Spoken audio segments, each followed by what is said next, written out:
Love on Fire.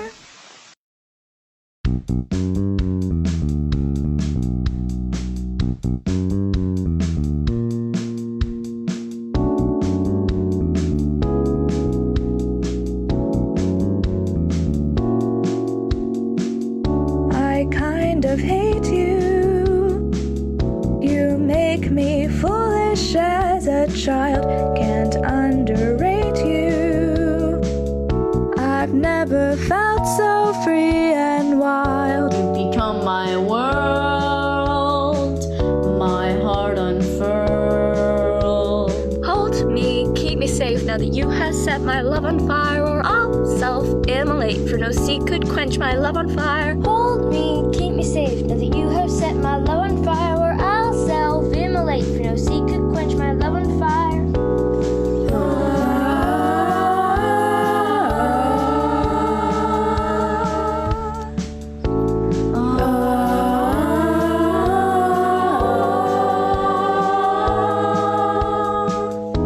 I must be dreaming.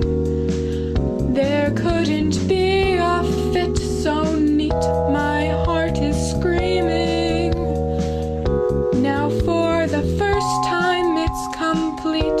You light my mind, we're intertwined. Hold me, keep me safe now that you have set my love on fire, or I'll self-immolate, for no sea could quench my love on fire. Hold me, keep me safe now that you have set my love on fire, or I'll self-immolate, for no sea could quench my love on fire.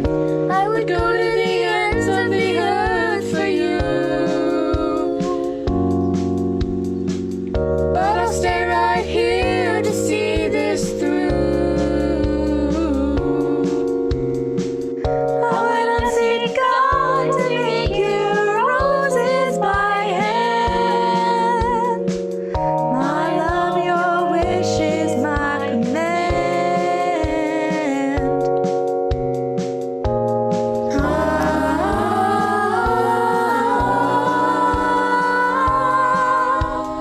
Hold me, keep me safe now that you have set my love on fire, or I'll self-immolate, for no sea could quench my love on fire. Hold me, keep me safe now that you have set my love on fire, or I'll self-immolate, for no sea could quench my love on fire. Hold me, keep me safe now that you have set my love on fire, or I'll self-immolate, for no sea could quench my love on fire. hold me, keep me safe now that you have set my love on fire, or I'll self-immolate, for no sea could quench my love on fire.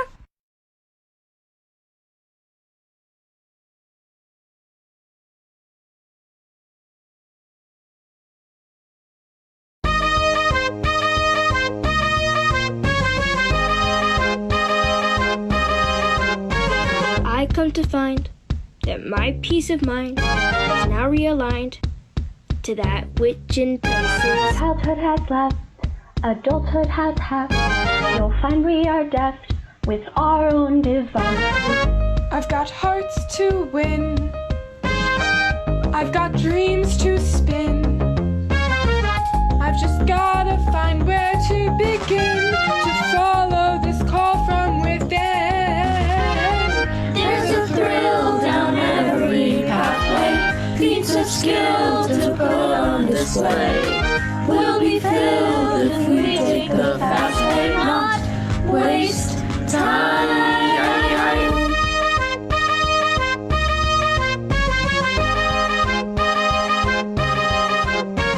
Family and friends on whom life depends, you know what attends a youth with ambition. Shock and dismay when plans go astray, struggling to pay the price of admission.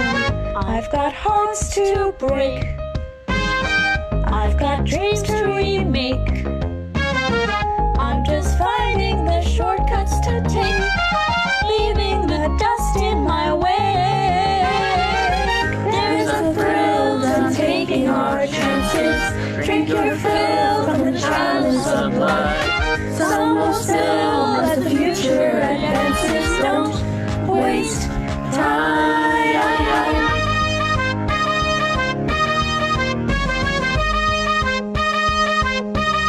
Clap along at home.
Proteus.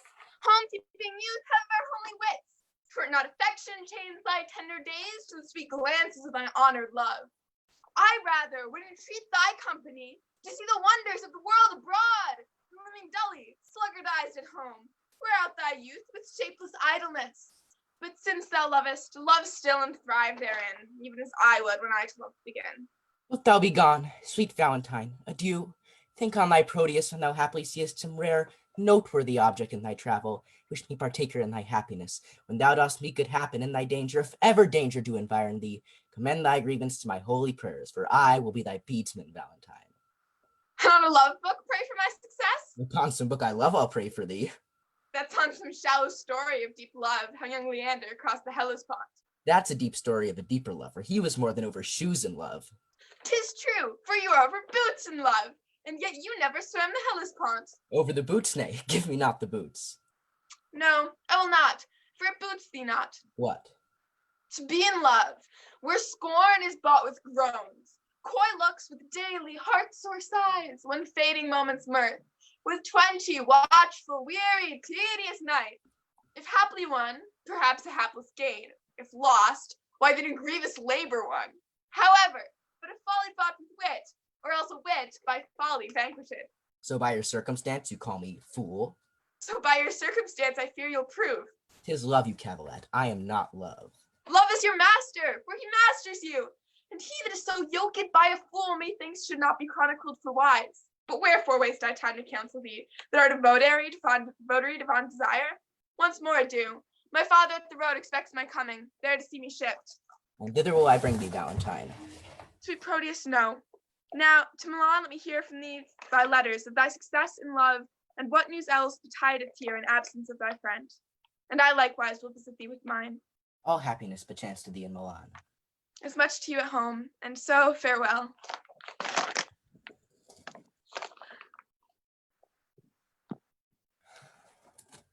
He after honor hunts, I after love. He leaves his friends to dignify them more.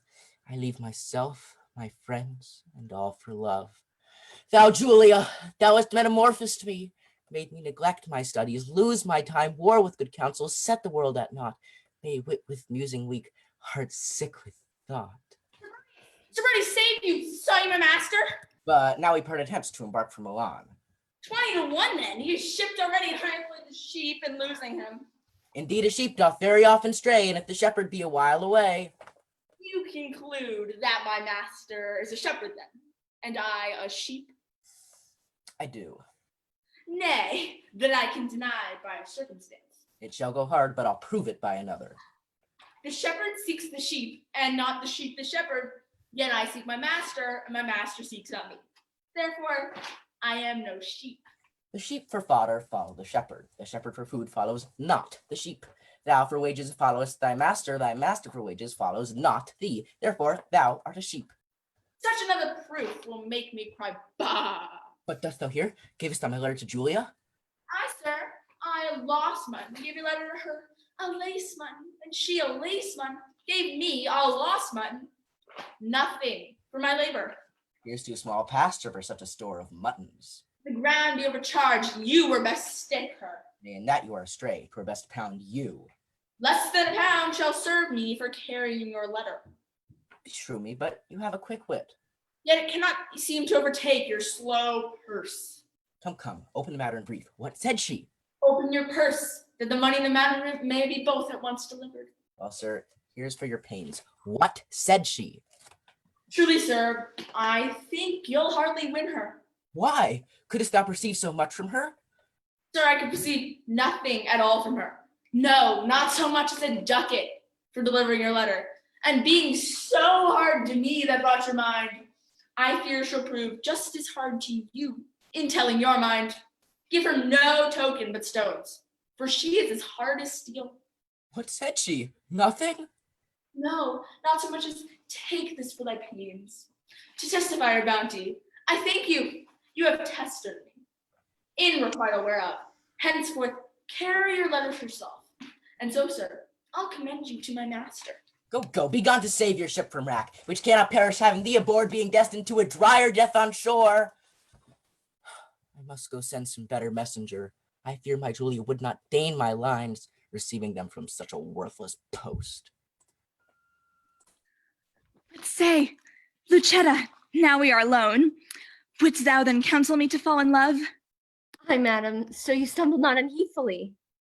Of all the fair resort of gentlemen that every day with parle encounter me, in thy opinion, which is the worthiest love?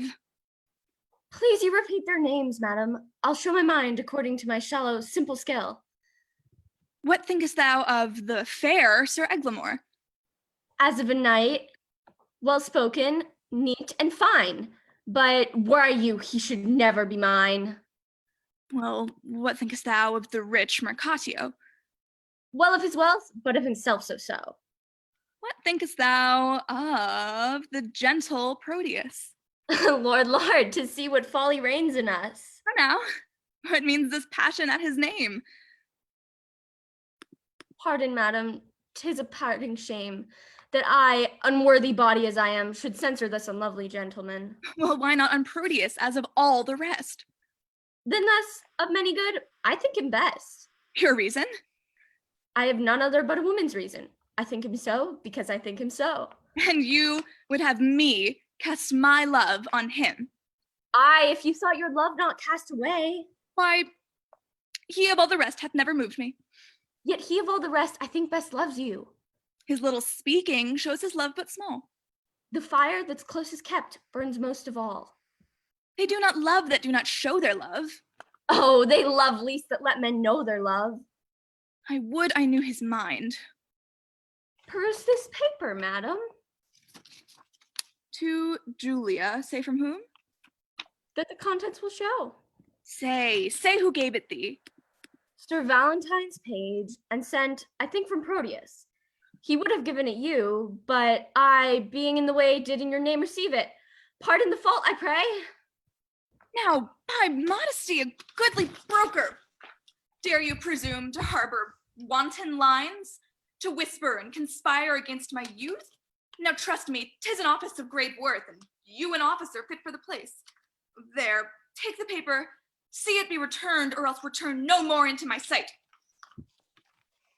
To plead for love deserves more fee than hate, Will you be gone? that you may ruminate. And yet, I would I had o'erlooked the letter. Oh, 'twere a shame to call her back and pray her to a fault for which I chid her. What a fool is she that knows I am a maid and would not force the letter to my view, since maids in modesty must say no to that which they would have the profferer construe aye. Fie, how wayward is this foolish love that, like a testy babe, will scratch the nurse and presently, all humbled, kiss the rod. How churlishly I chid Lucetta hence when willingly I would have had her here. How angrily I taught my brow to frown when inward joy enforced my heart to smile.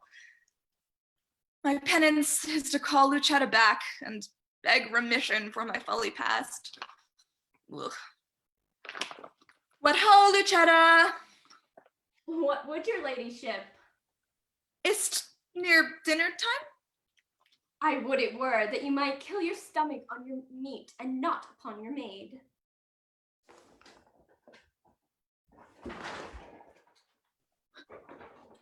What is't you took up so gingerly? Nothing. Why dost thou stoop then? To take up a paper that I let fall. And is that paper nothing? Nothing concerning me. Then let it lie for those that it concerns. Madam, it will not lie where it concerns, unless it have a false interpreter. Some love of yours hath writ to you in rhyme. Aye, madam, then I might sing it. To a tune. Give me a note. Your ladyship can set. As little by such toys as may be possible. Best sing it to the tune of Light o' Love. It is too heavy for so light a tune. Heavy, but like it hath some burden then. Aye, and melodious were it. Would you sing it? Why not you? I cannot reach so high. Let's see your song. How now, minion? Keep tune there still, so you will sing it out. And yet, methinks I do not like this tune. You do not? No, madam, 'tis too sharp. You, minion, are too saucy. No, now you are too flat, and mar the concord with too harsh a descant.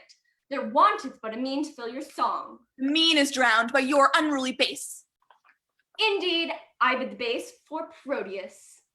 This babble shall not henceforth trouble me. Here is a coil without protestation. Go, get thee gone, and leave the pieces where they lie. You would be fingering them to anger me. She makes it strange, but she would be best pleased to be so angered with another letter. Nay, would I were so angered with the same. Oh, hateful hands to tear such loving words, injurious wasps to feed on such sweet honey and kill the bees that yield it with your stings. I'll kiss each several paper for amends. Look, here is writ, kind Julia. Unkind Julia, as in revenge of thy ingratitude, I throw thy name against the bruising stones, trampling contemptuously on thy disdain. And here is writ, love wounded Proteus. Poor wounded name, my bosom as a bed shall lodge thee till thy wound be thoroughly healed. And thus I search it with a sovereign kiss. Mwah. But twice or thrice was Proteus written down. Be calm, good wind. Blow not a word away till I have found each letter in the letter, except mine own name, that some whirlwind bear unto a rugged, fearful, hanging rock, and throw it thence into the raging sea. Look, here in one line is his name twice writ. Poor forlorn Proteus, passionate Proteus, to the sweet Julia. That I'll tear away. Yet I will not, sith so prettily he couples it to his complaining names. Thus will I fold them, one upon the other, to kiss, embrace, contend, do what you will. Madam, dinner is ready, and your father stays. Then let us go. What, shall these papers lie like telltales here? If you respect them, best to take them up. Nay, I was taken up for lying them down. Yet here they shall not lie, for catching cold. I see you have a month's mind to them. Madam, you may say what sights you see. I see things too, although you judge I wink. Come, come, will it please you go? Tell me, Pantino, what that talk was that one with my brother hugging the cloister? 'Twas of his nephew, Proteus, your son. Why? What of him? He wondered that your lordship would suffer him to spend his youth at home, while other men of slender reputation put forth their sons to seek preferment out. Some to the wars to try their fortune there, some to find islands far away, some to the studious universities. For any and for all of which he did say your son was met, and did ask me to importune you to let him spend his time no more at home, which would have been a great impeachment to his age, being known no travel in his youth. Nor is that much importunity of that. For on this month I have been hammering. I've considered well his loss of time. Now he cannot be a perfect man, not being tried and tutored in the world. Experience is by industry achieved and perfected over the swift course of time. Then tell me whither were I best to send him? I think your lordship is not ignorant of how his companion, youthful Valentine, attends the emperor in his royal court. I know it well. 'Twere good, I think you sent him thither. There you shall practice tilts and tournaments, converse with noblemen, and be in the eye of every exercise, worthy of his youth and nobleness of birth. I like thy counsel, well hast thou advised, and thou mayest perceive how well I like it.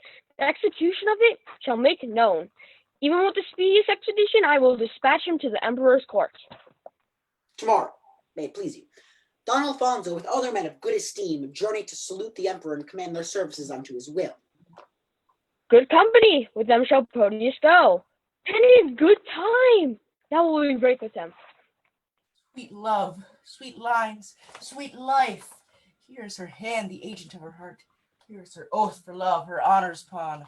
Oh, that our fathers would applaud our loves to seal our happiness with their consents. Oh, heavenly Julia. How now? What letter are you reading there? May it please your lordship, 'tis a word or two of commendation sent from Valentine, delivered by a friend that came from him. Lend me the letter. Let me see what news. There is no news, my lord, but that he writes how happily he lives, how well beloved and daily graced by the emperor, wishing me with him partner of his fortune. And how stand you affected to his wish? As one relying on your lordship's will, not depending on his friendly wish. My will is something sorted with his wish. Muse not thus I suddenly proceed, for what I will, and there's an end. I am resolved that thou shalt spend some time with Valentinus in the emperor's court. What maintenance he from his friends received, like expedition, thou shalt have from me. Tomorrow being readiness to go. Excuse it not, crying peremptory. My lord, I cannot be so soon provided. Please you, deliberate a day or two. Look, what thou wantest shall be sent after thee. No more to stay. Tomorrow you must go. Come on, Pantino, you shall be employed to hasten on his expedition.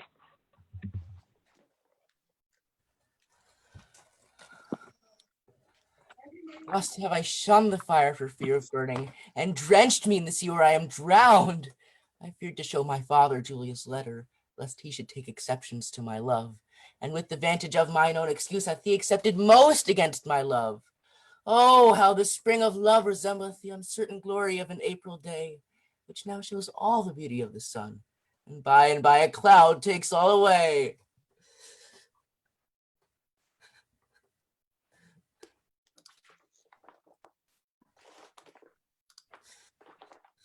Sir Proteus, your father is in haste. Therefore I pray you go. Why, this it is, my heart accords thereto. And yet 1,000 times it answers no. Sir? Your glove? Not mine. Well, this may be yours, for this is but one. Huh? Let me see.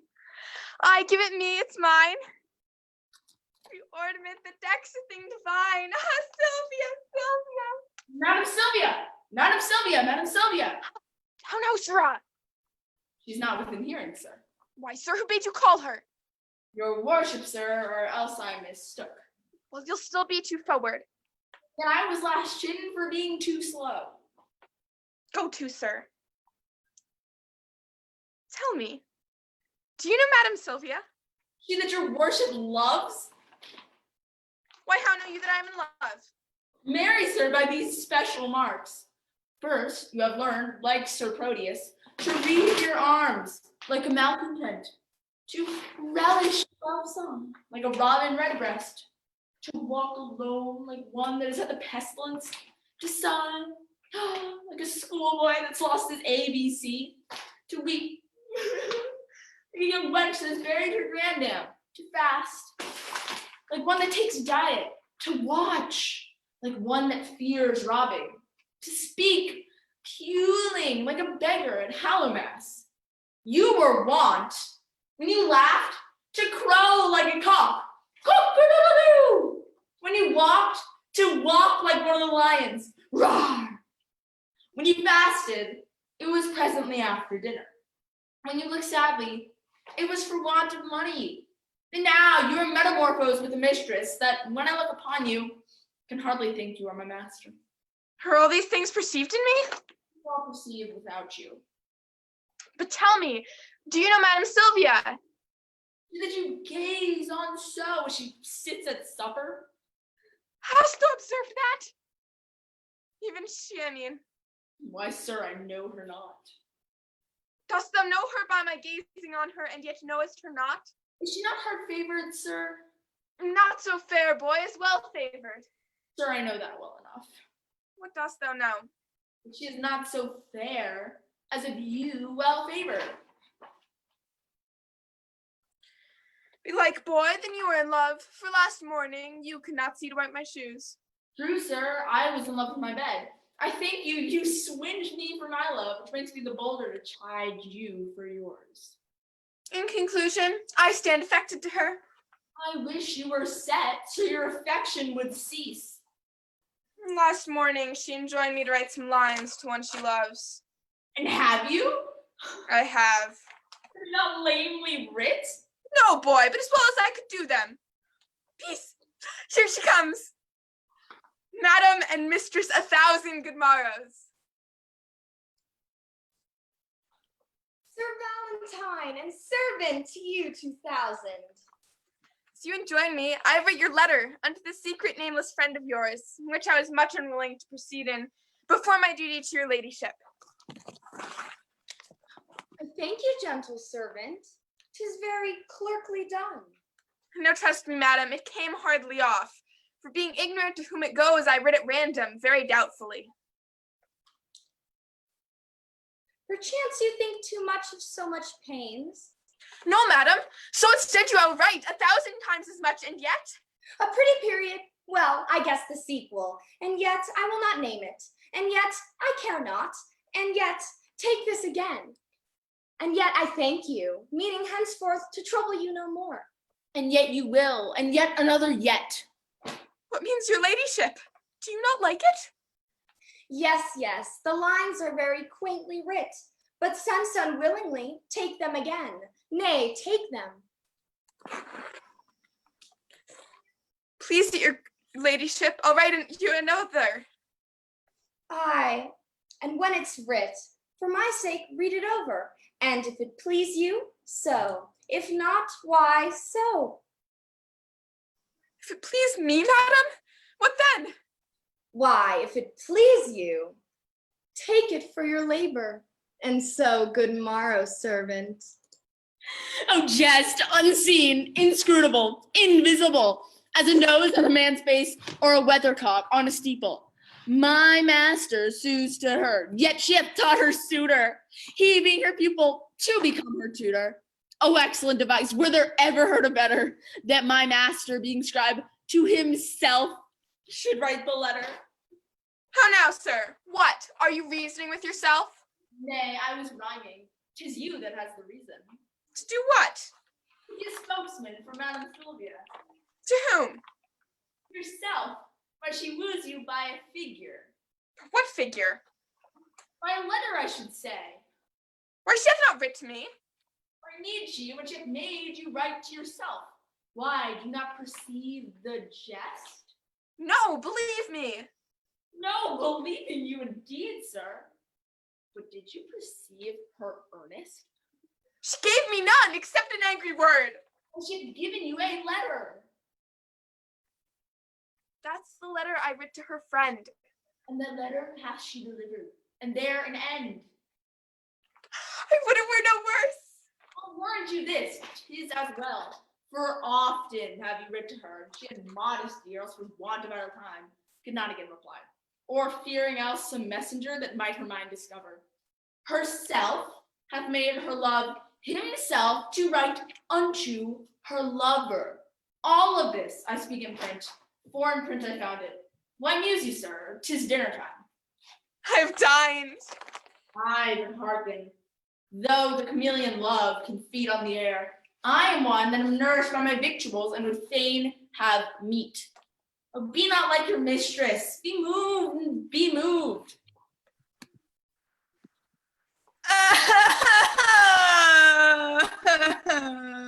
Patience, gentle Julia.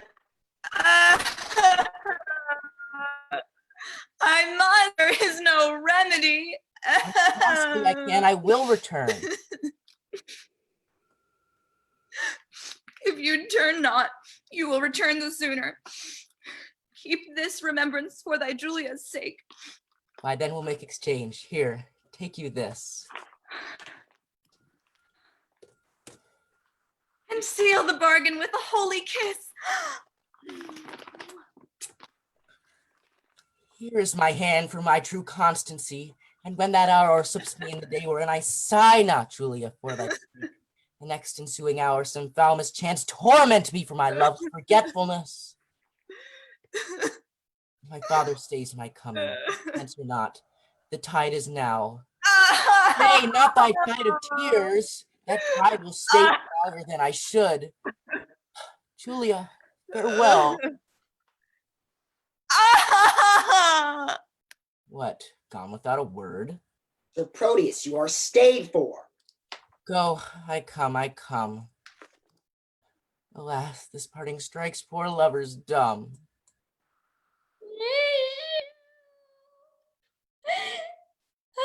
Nay, 'Twill be this hour ere I have done weeping. All the kind of lances have this very fault. I've received my proportion like the prodigious sun, and am going with Sir Proteus to the Imperial's court.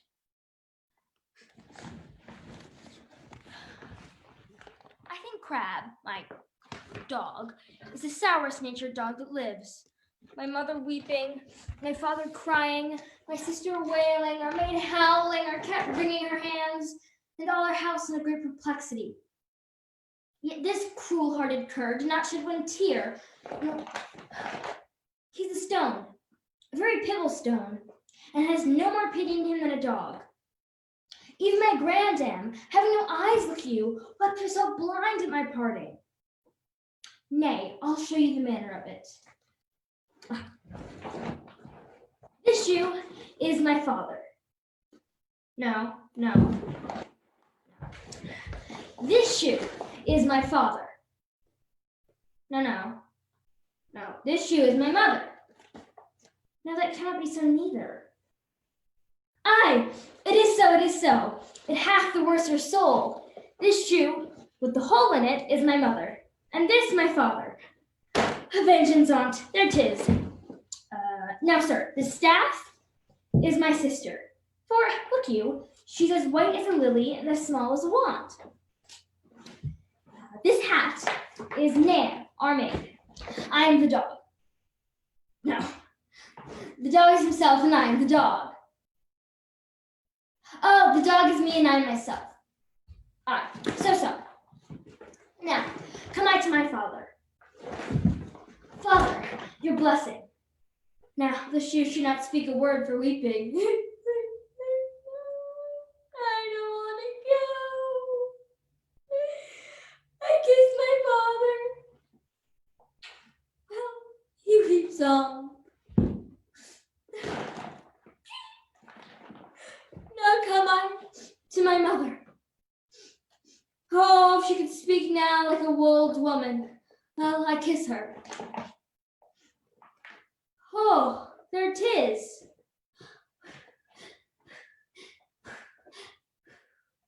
My mother's breath, up and down.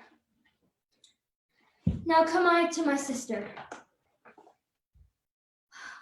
No, mark the moan she makes.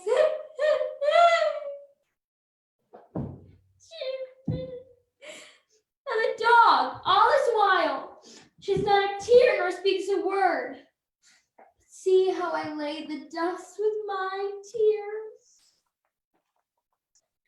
Lance, away, abroad, thy master is shipped, and thou art to post after with oars. What's the matter, man? Why weepest thou?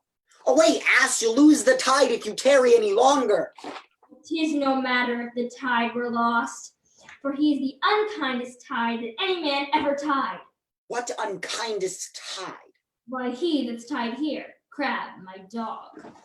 Hut, man, I mean, thou lose the flood, and losing thy flood, lose thy service, and losing thy service, lose thy master, and losing thy master. Why dost thou stop my mouth? Fear that thou shalt lose thy tongue. Where shalt I lose my tongue?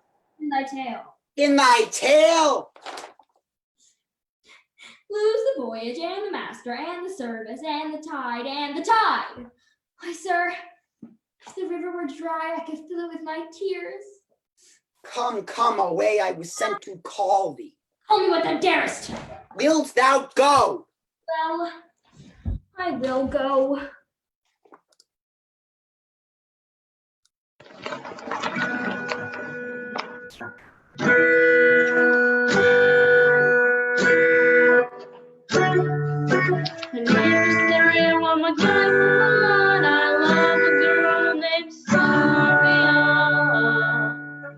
But she's in love with Valentine, who looks like a fool and smells like clementine.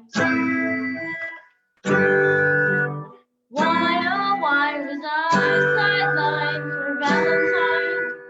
Answer me that. Why, oh, why do you think I'm a bad guy? Answer me that.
out of the way, or I'm gonna cut you down no matter what you say. Why, oh, why was I sidelined for Valentine? Answer me that. Why, oh, why am I such a bad guy? Answer me that.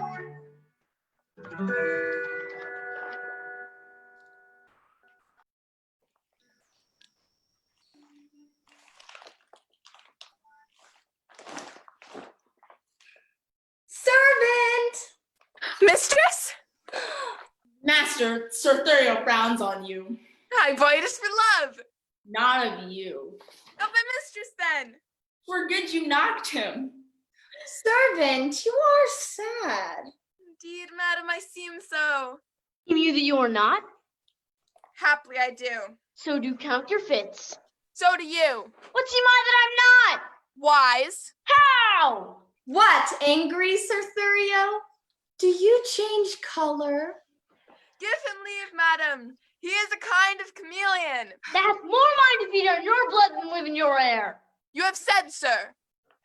Aye, sir, and done too for this time. I know it well, sir. You have an exchequer of words, and I think no other I know it well, sir. You have an exchequer of... I know it well, sir. You always end ere you begin. No more, no more. Here comes my father. Now, daughter Celia, you are hard beset. Sir Valentine, your father is in good health. What say you to a letter from your friends of much good news? I will be thankful to any happy messenger from thence. Know you Don Antonio, your countryman? I, my good lord, I know the gentleman to be of worth and worthy estimation, and not without deserts well reputed. I, my good lord, a son that well deserves the honor and regard of such a father. You know him well. I knew him as myself, for from our infancy we have conversed and spent our hours together. And though myself have been an idle truant, omitting the sweet benefit of time to clothe mine age with angel-like perfection, he is complete in feature and in mind, with all good grace to grace a gentleman. Beshrew me, sir, but if he make this good, he is as worthy for an empress's love, as meet to be an emperor's counselor. Well, sir, this gentleman is come to me with commendation from great potentates, and here he means to spend his time a while. I think 'tis no unwelcome news to you. Should I have wished a thing it had been he? Welcome him then, according to his worth. I will send him hither to you presently. This is the man I told your ladyship had come along with me, but that his mistress did hold his eyes locked in her crystal looks.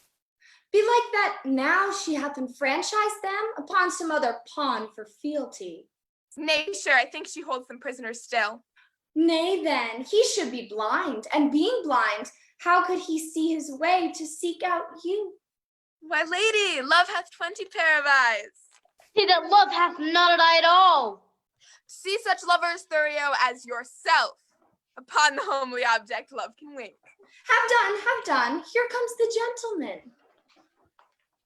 Welcome, dear Proteus. Mistress, I beseech you, confirm his welcome with some especial favor. His worth is warrant for his welcome hither. If this be he you oft have wished to hear from. Mistress, it is. Sweet lady, entertain him to be my fellow servant to your ladyship.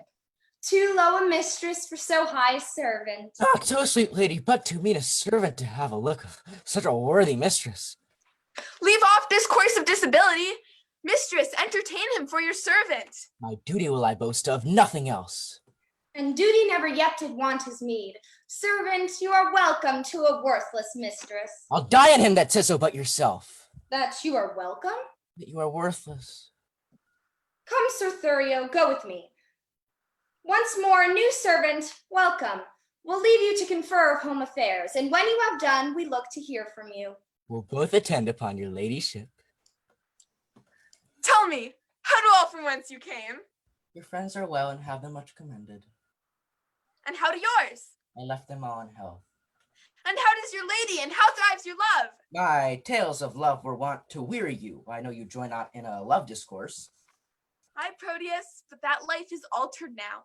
I have done penance for contemning love, whose high imperious thoughts have punished me, with bitter fasts, with penitential groans, with nightly tears, and daily heart-sore sighs. For in revenge of my contempt of love, love hath chased sleep from my enthralled eyes and made them watchers of my own heart's sorrow. Oh, Proteus loves a mighty lord, and hath so humbled humbled me, as I confess. There is no woe to his correction, no such joy on earth. Now no discourse, except it be of love. Now I can break my fast, dine, sup, and sleep upon the very naked name of love. Enough! I read your fortune in your eye. Was this the idol that you worship so? Even she. And is she not a heavenly saint? No, but she's an earthly paragon. Call her divine. I will not flatter her. Oh, flatter me, for love delights in praises. When I was sick, you gave me bitter pills, and I must minister the like to you. Then speak the truth by her. If not divine, yet let her be a principality, sovereign to all the creatures on the earth. Except my mistress. Sweet, except not any, except thou wilt accept against my love. Have I not reason to prefer mine own? And it will help thee to prefer her too. She shall be dignified with this high honor, to bear my lady's train, lest the base earth should from her vesture chance to steal a kiss, and from so great a favor, growing proud, disdain to root the summer swelling flowers and make rough winter everlastingly. My Valentine, what braggartism is this? Pardon me, Proteus. All I can is nothing to her whose worth makes other worthies nothing. She is alone. Then let her alone. Not for the world. Why, man, she is mine own, and I is rich in having such a jewel as 20 seas, if all their sand were pearl, the water nectar, the rocks pure gold. Forgive me that I do not dream on thee, because thou seest me dote upon my love. My foolish rival, that her father likes, only for his possessions are so huge.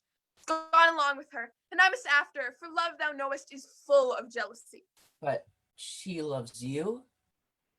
Aye, and we are betrothed. Nay more, our marriage hour. With all the cunning manner of our flight determined of, how we must climb her window, the ladder made of cords, and all the means plotted and agreed upon for my happiness. Now, Proteus, good Proteus, go with me to my chamber in these affairs to aid me with thy counsel. Go on before, I shall inquire you forth. I must... Will you make haste? Will you make haste? Some necessaries that I needs must use, and then I'll presently attend you. Will you make haste? I will.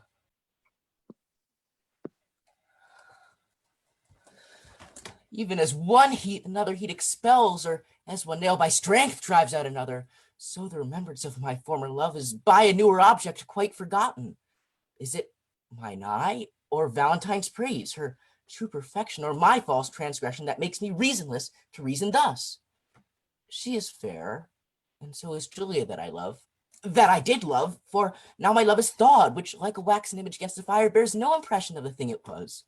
Methinks my zeal to Valentine is cold, and that I love him not as I was wont. Oh, but I love his lady too much, and that's the reason why I love him so little. How shall I dote on her with more advice that thus without advice begin to love her? 'Tis but her picture I have yet beheld, and that hath dazzled my reason's light. But when I look on her perfections, there is no reason but I shall be blind. If I can check my erring love, I will. If not to compass her, I'll use my skill. Lance? Lance, by my honesty, welcome, Tolan! Lord, swear not thyself, but youth, for I am not welcome. I reckon this always, for a man is never undone till he be hanged, nor never welcome to a place till some certain shot be paid, and the hostess say welcome. Come on, you madcap. I'll go to the alehouse with you presently, where for one shot of 5 pence, thou shalt have 5,000 welcomes. That's raw. How did thy master part with Madame Julia? After they closed in earnest, they parted very fairly in jest. But shall she marry him? No, How then shall he marry her? neither. What, are they broken? No, they are both as whole as a fish. Why then, what stands the matter with them? And it stands well with him, it stands well with her. What an ass art thou? I understand thee not. What a block art thou that thou canst not. My staff understands me. What thou sayest? Aye, and what I do too, look, all but lean, and my staff understands me. Stands under thee indeed. Stand under and understand is all one. But tell me true, wilt it be a match? Here. Ask my dog, if he say aye, it will. If he say no, it will. If he shakes his tail and say nothing, it will. The conclusion is then that it will. Thou Thou shalt never get such a secret from me but by parable. 'Tis well that I get it so. Valance, how sayest thou that my master has become a notable lover? I never knew him otherwise. Then how? A notable lover, as thou reportest him to be. Why now, horse and ass, thou mistakest me. Fool, I meant not thee, I meant thy master. Tell thee, my master has become a hot lover. I tell thee, I care not if thy master doth burn himself in love. Come to the alehouse with me presently. Wilt thou go? At thy service.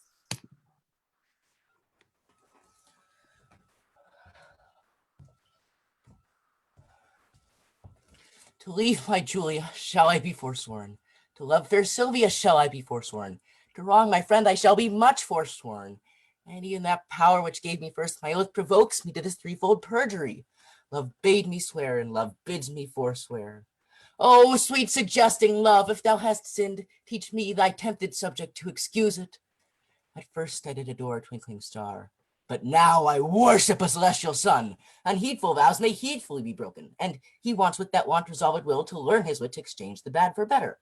Fie, unreverended tongue, to call her bad, whose sovereignty so oft thou hast preferred with 20,000 soul-confirming oaths. I cannot leave to love, and yet I do. But here I leave to love where I should love. Julia I lose, and Valentine I lose. If I keep them, I needs must lose myself. If I lose them, thus find I by their loss, for Valentine, myself, for Julia, Sylvia. I to myself am dearer than a friend, for love is still most precious in itself. I will forget that Julia is alive, remembering that my love to her is dead, and Valentine I'll hold an enemy, aiming at Sylvia as a sweeter friend. I cannot move constant to myself without some treachery used to Valentine. This night he meaneth with a corded ladder to climb celestial Sylvia's chamber window, myself in counsel his competitor. Now presently I'll give her father notice of their disguising and pretended flight, who all enraged will banish Valentine, for Thurio he intend to wed his daughter.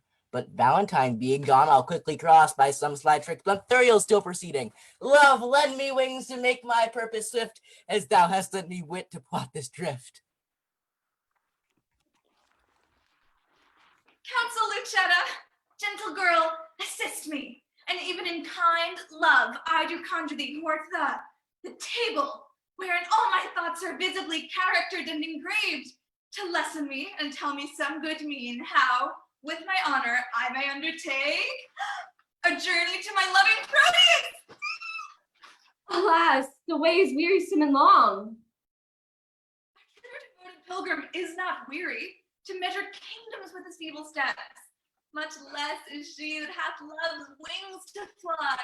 And when the flight is made to one so dear, of such divine perfection as Sir Proteus. Better forbear till Proteus make return. Oh, know you not his looks are my soul's food?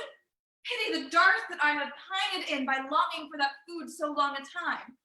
Didst thou but know the inly touch of, you would sooner go kindle fire with snow than seek to quench the fire of love with words. Madam, I do not seek to quench your love's hot fire, but to qualify the fire's extreme rage, lest it burn above the bounds of reason. The more thou dammest it up, the more it burns. The current, that with gentle murmur glides, thou knowest, being stopped, impatiently doth rage. But when his fair course is not hindered, he makes sweet music with the enamelled stones, giving a gentle kiss to each sedge he overtaketh in his pilgrimage. And thus by many winding nooks he strays, with willing sport to the wild ocean. Then let me go, and hinder not my course. But in what habit will you go along?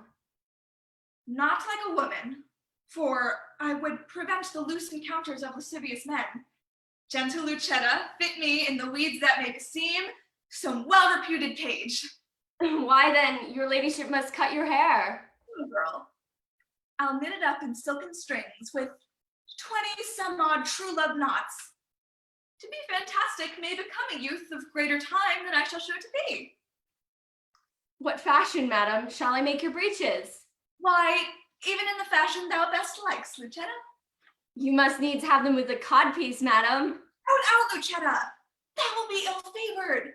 But tell me, wench, how will the world repute me if I take so unstead a journey? I fear it will make me scandalized. If you think so, then stay at home and go not. Nay, that I will not. Then never dream on infamy, but go. If Proteus like it when you come, no matter who's displeased when you are gone, I fear me he will scarce be pleased withal.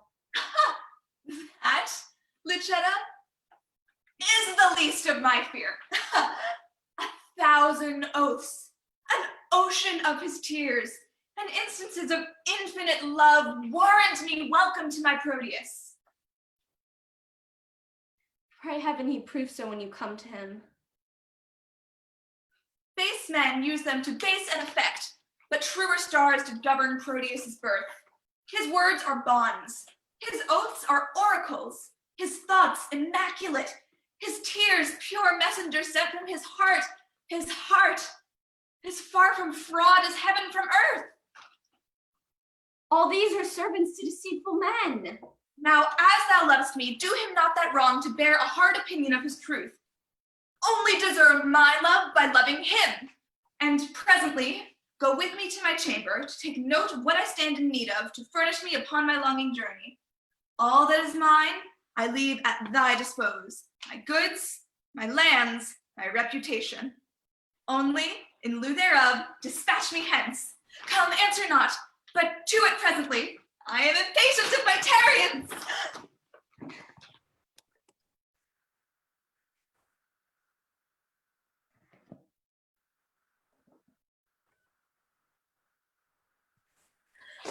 Now, tell me, Sir Thurio, give us leave, I pray a while. We have some secrets to confer about.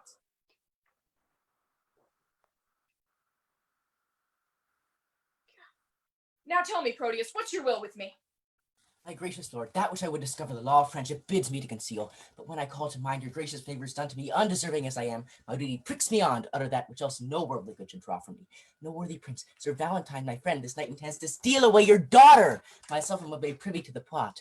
I know you have determined to bestow her on Thurio, whom your gentle daughter hates, and should he thus be stolen away from you, it would be much vexation to your age. Thus, for my duty's sake, I rather chose to fix my friend in his intended drift, than by continually heap on your head a pack of sorrows which would press you down, being unprevented to your timeless grave. Proteus, I thank thee for thine honest care, which to requite command me while I live. This love of theirs myself have often seen, haply when they have judged me fast asleep, and oftentimes have purposed to forbid Sir Valentine her company and my court. But fearing lest my jealousy might err, and thus unworthily disgrace the man, a rashness which I ever yet have shunned, I gave him gentle looks, thereby to find that which thyself hast now disclosed to me. And that thou mayst perceive my fear of this, knowing that tender youth is soon suggested, I nightly lodge her in an upper tower, the key whereof myself have ever kept, and thence she cannot be conveyed away. No, noble lord, they have devised a mean how he her chamber window will ascend, and with a corded ladder fetch her down, for which the youthful lover now is gone. But this way comes he with it presently, or if it please you may intercept him. But good my lord, do it so cunningly that my discovery be not aimed at, for love of you, not hating to my friend, hath may be publisher of this pretense. Upon mine honor, he shall never know that I had any light from thee of this. Adieu, my lord, Sir Valentine is coming.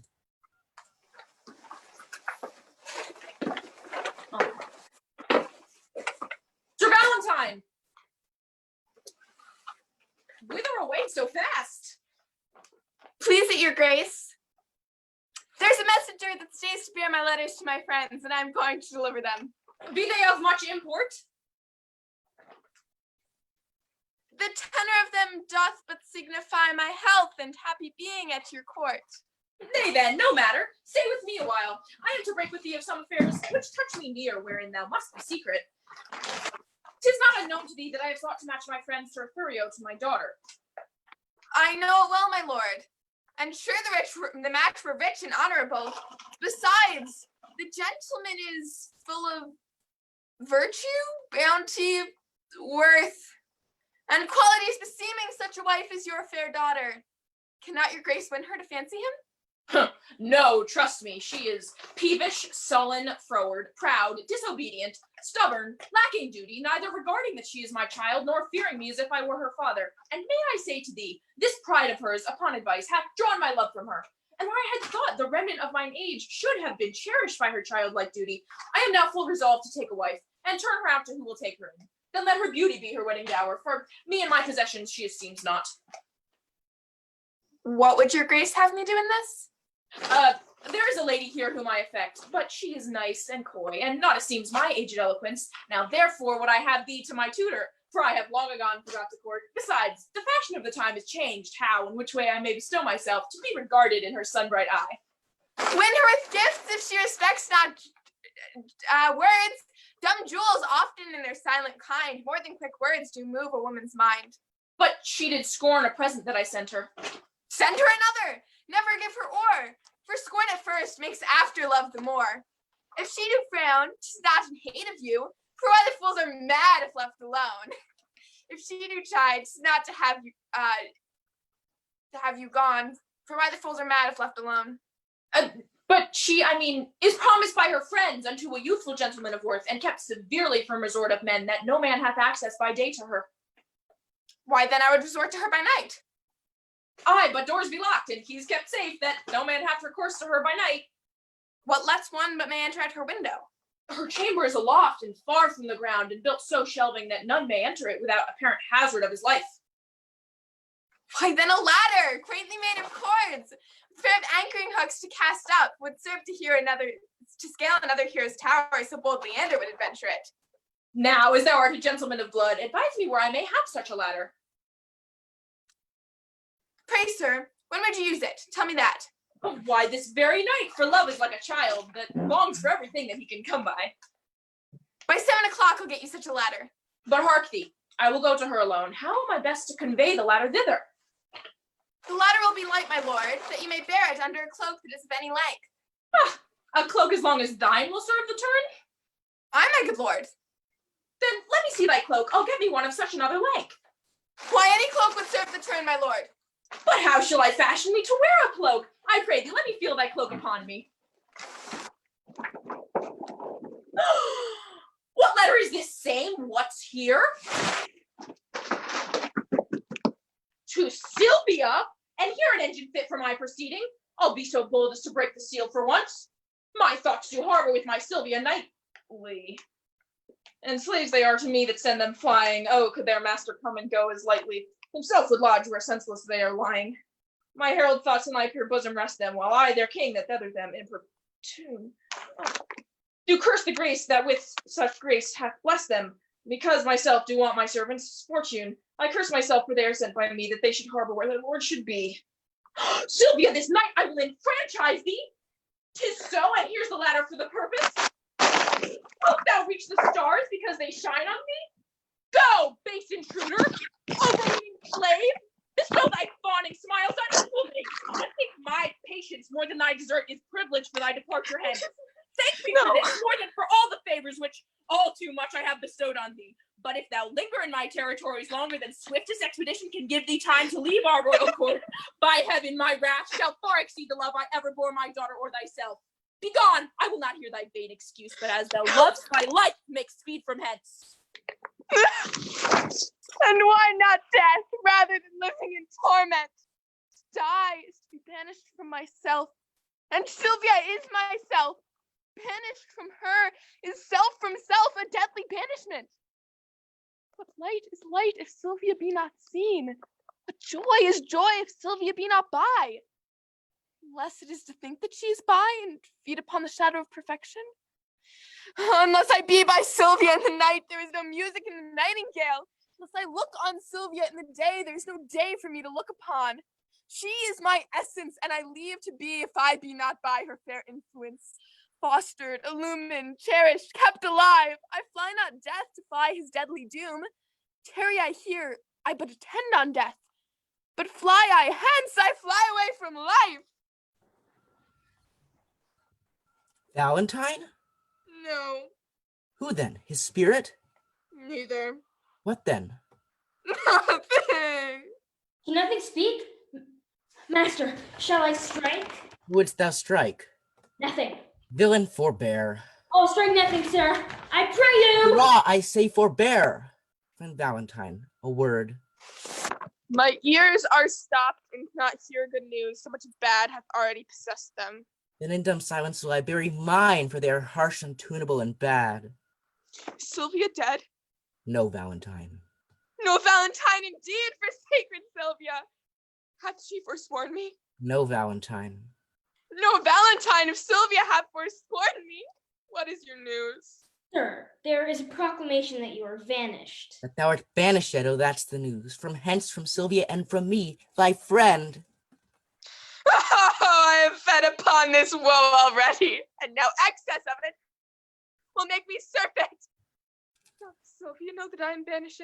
Aye, aye, and she hath offered to the doom a sea of melting pearl, which some call tears. With them, upon her knees, her humble self, wringing her hands, whose whiteness so became them, as if but now they waxed pale for woe. But neither bended knees, pure hands held up, sad sighs, deep groans, nor silver-shedding tears could quench her uncompassionate sire. But Valentine, if he be ta'en, must die. Besides, her intercession chafed him so, when she for thy repeal was suppliant, that to close prison he commanded her, with many bitter threats of biding there. No more, and that unless the next word that thou speakest have some malignant power upon my life. So I pray thee breathe it in mine ear as an ending anthem of my endless dolor. Cease to lament for that thou canst not help, and study help for that which thou lamentest. Time is the nurse and breeder of all good.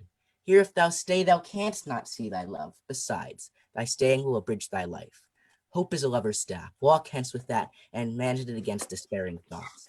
Thy letters may be here, though thou art hence, which being writ to me shall be delivered even in the milk-white bosom of thy love. The time now serves not to expostulate. Come, I'll convey thee through the city gate, and ere I part with thee, confer at large of all that may concern thy love affairs. As thou lovest Sylvia, though not for thyself, regard thy danger, and along with me. I pray thee, Lance, if thou seest my boy, bid him make haste and meet me at the north gate. Go, sirrah, find him out. Come, Valentine. Oh, my dear Sylvia, hapless Valentine.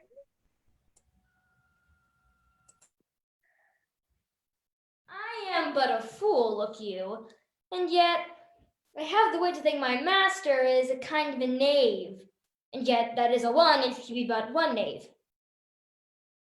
He lives not now that knows me to be in love, and yet I am in love. But a team of horse shall not pluck that from me, nor 'tis I love. And yet 'tis a woman, but what kind of woman I tell not myself, and yet 'tis a milkmaid. She hath more qualities than a water spaniel, which is much in a rare Christian. Look, here is the catalogue of her conditions. Imprimis, she can fetch and carry. Why, a horse can do no more. Nay, a horse cannot fetch but only carry. Therefore is she better than a jade. Item, she can milk. Oh, a sweet virtue in a maid with clean hands. Now, Senior Lance, what news of your mastership? With my master's ship, why, it is at sea. Well, you're old by still. Mistake the word. What news, then, in your paper? Why, the blackest news that ever thou heardest. My man, how black? Why, as black as ink. Let me read it, then. Blindly jolted, thou canst not read. Thou liest, I can. Come, fool, come, try me in thy paper. There, St. Nicholas be thy speed. Item, she can milk. Aye, that she can. Item, she brews good ale. And therefore comes the proverb, blessing of your heart, you brew good ale. Item, she can sew. That's as much to say, can she sew? Item, she can knit. Why need a man care for a stock with a wench when she can knit him a stock? Item, she can wash and scour. A special virtue. She hath many nameless virtues. Here follow her vices. Close at the heels of her virtues. Item, she is not to be kissed, fasting in respect of her breath. Well, that fault can be mended with a breakfast. Read on.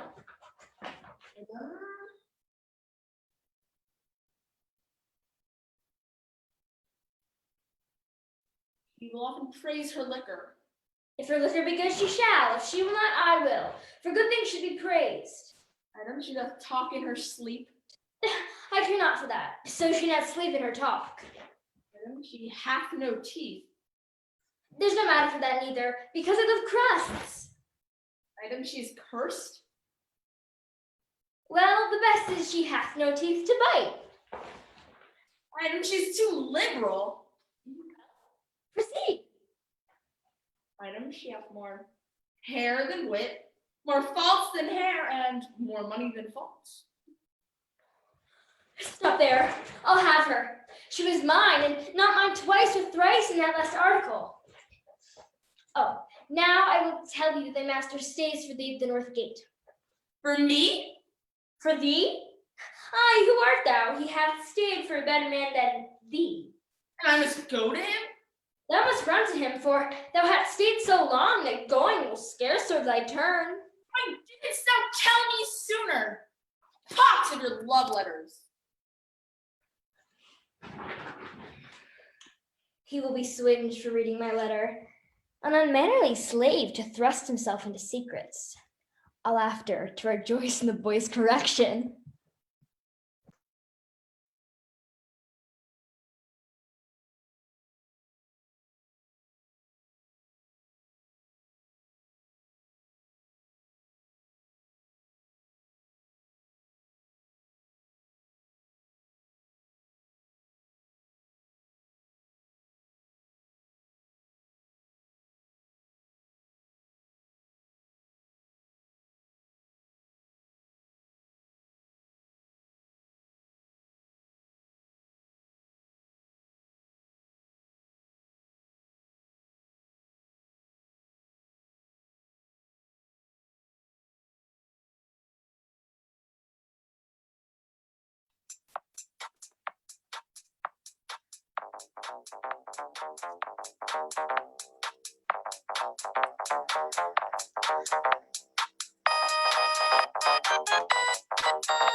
I wonder what you're doing, even now when I am so far away.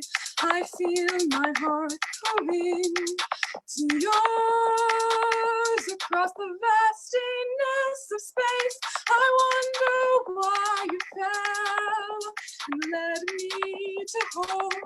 I wonder why I got myself caught with that stupid letter roll.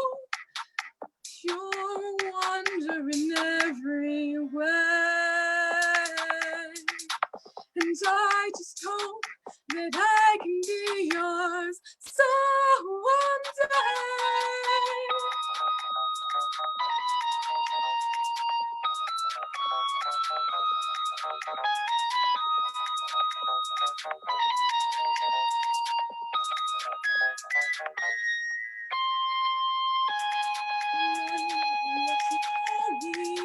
In your mind while I am out here in the woods, I wonder if you're falling out of love, or if I have your heart for good.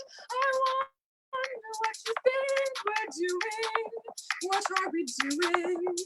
Let me beg to stay.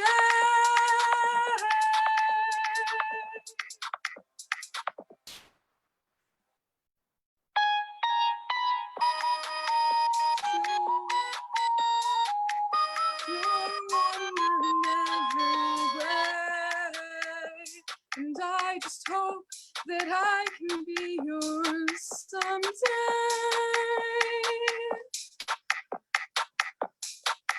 Wonder what you are. I wonder what you are.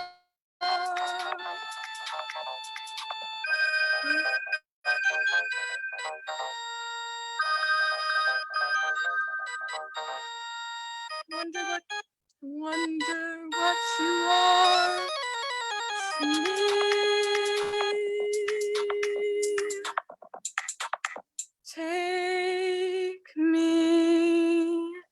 back.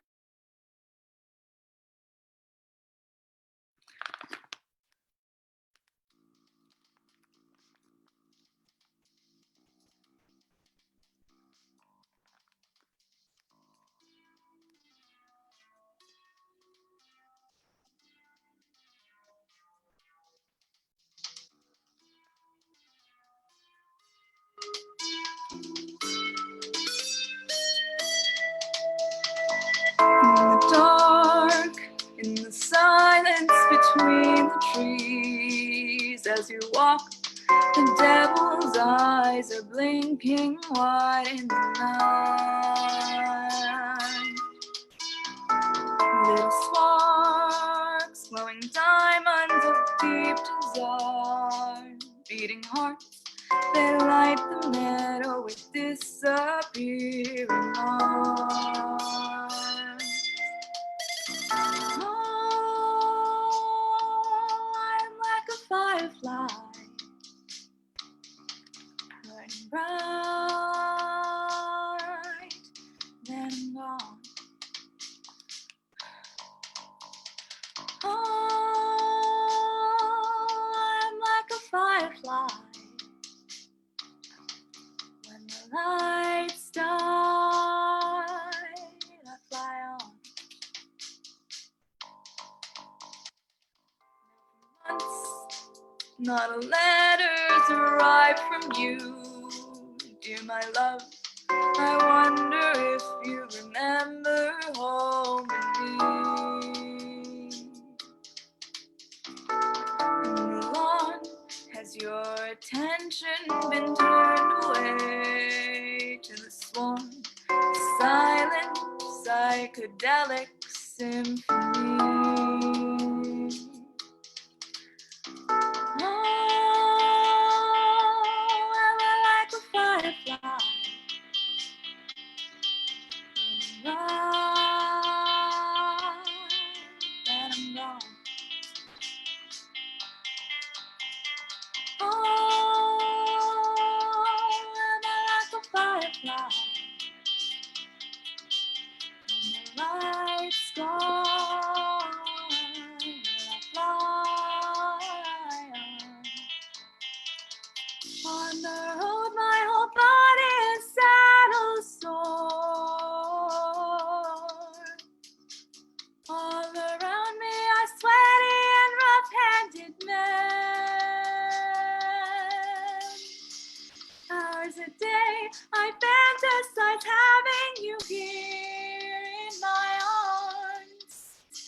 No misfortune could dampen my heart on fire. Even now I can feel myself growing up, growing wiser, the fire set in my heart, expanding its flame. On this march, in this vibrant and magic world, in disguise, I wonder if you'll seem changed or still the same. My proteus soul, am I just a firefly, burning bright, then gone? No, firefly, when the light's gone, I fly on.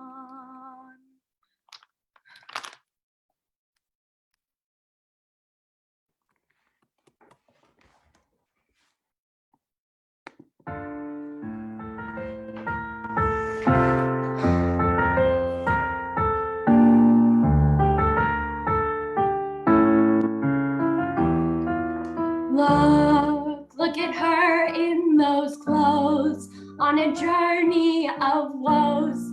Have you ever seen anything so ridiculous? Looking ugly as sin, trying hard to fit in. This would never have been if she'd listen to me.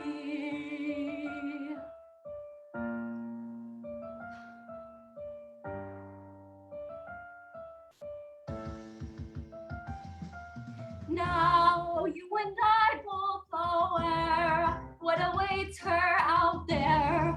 Only heartbreak and hair on her chin. We know that her love has espied another girl for his bride, and she would not be notified if she'd listen to me.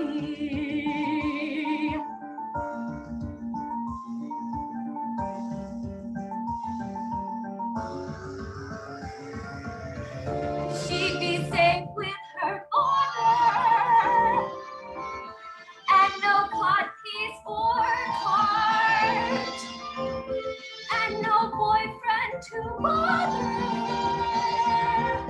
with his unfaithful heart. She would not be traveling alone, surrounded by men covered in dust, being haunted by things that are known on this jaunt to find Proteus. Then thus of many good I think him best. But if she listened to me, then she never would be running off to find Proteus. No, I cannot be to blame, but I let her heart flame, and now I'll bear the shame. Then she listened to me.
Sir Thurio, fear not, but that she will love you now Valentine is banished from her sight.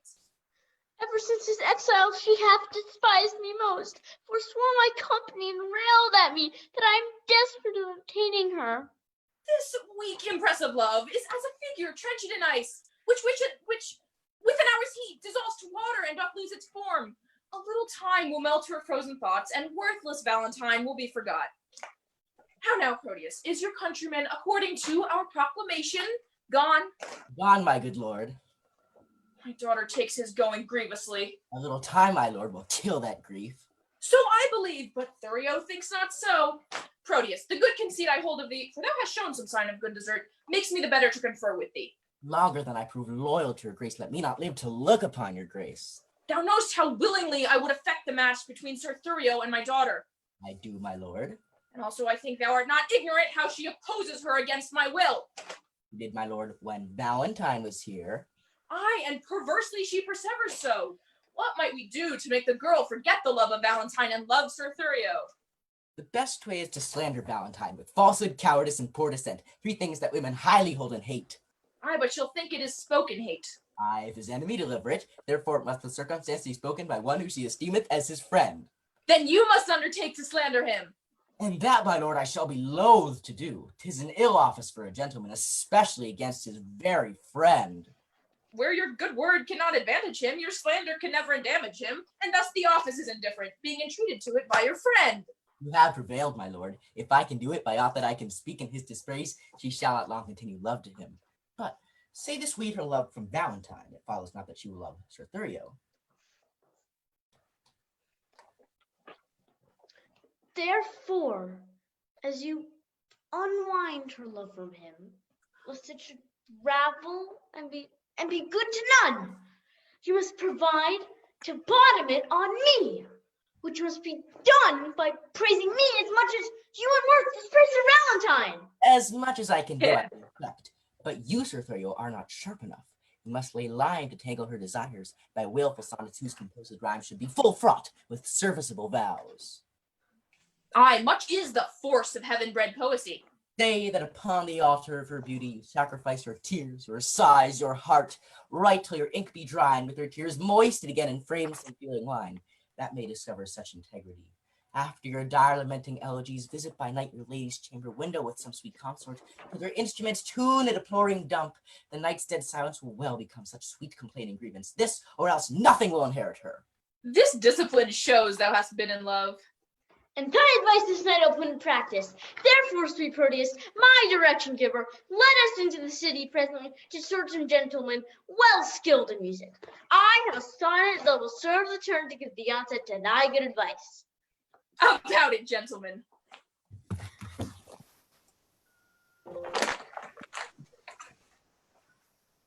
Fellows, stand fast, I see a passenger. If there be 10, shrink not, but down with them. Damn, sir, and thrust what you have about you. If not, we'll make you sit and rifle you.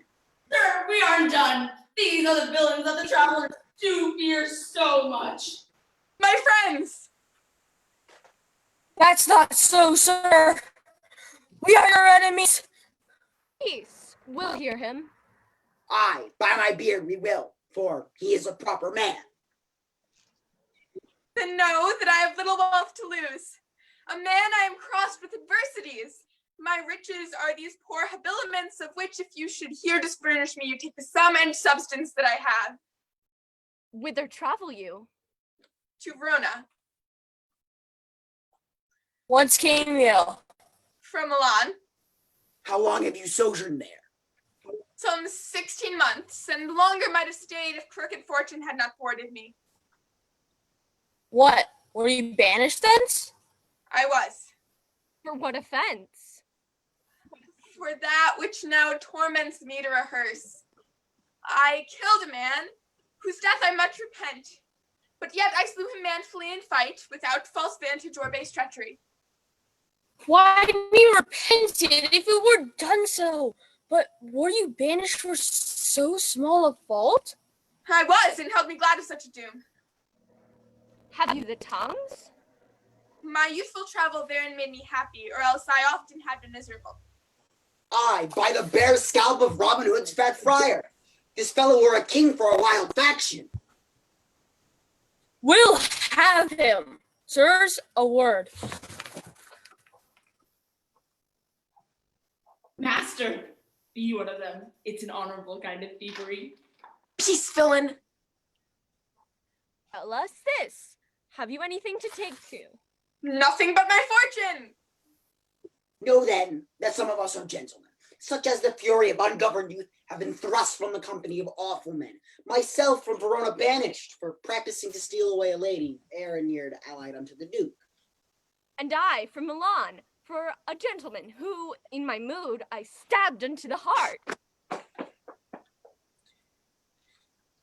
And I, for such like petty crimes as these, which is the purpose, for we cite our faults, that they may hold excused our lawless lies, and partly seeing as you are beautified with goodly shape, and by your own report, a linguist, a man of such perfection as we do in our qualities much want. Indeed, because you are a banished man, therefore above the rest, we parley to you. Are you content to be our general, to make a virtue of necessity, and live as we do in this wilderness? What sayest thou? Wilt thou be of our consort? Say I and be the captain of us all. We'll do thee homage and be ruled by thee. Love thee as our commander and king.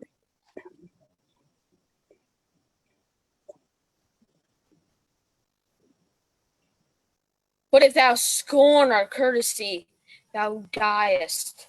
Thou shalt not live to brag what we have offered. Then I will take thy offer and live with thee, provided that you do no outrages on poor or silly women or poor passengers. No, we detest such vile, base outrages. Come with us, we'll take thee to our cruise and show thee all the treasure that we've got, which, like our persons, all rest at thy dispose.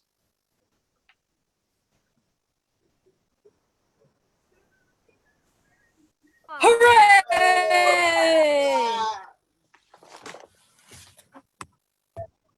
Hurrah!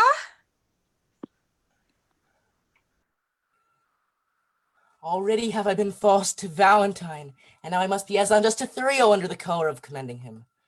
I have excess my own love to prefer, but Sylvia is too fair, too true, too holy to be corrupted with my worthless gifts. When I protest true loyalty to her, she twits me with my falsehood to my friend. When to her beauty I commend my vow, she bids me think how I have been forsworn in breaking faith with Julia, whom I loved. And notwithstanding all her sudden quips, the least rub would quell a lover's hope. Yet spaniel-like, the more she spurns my love, the more it grows and fawneth on her still. But here comes Thurio.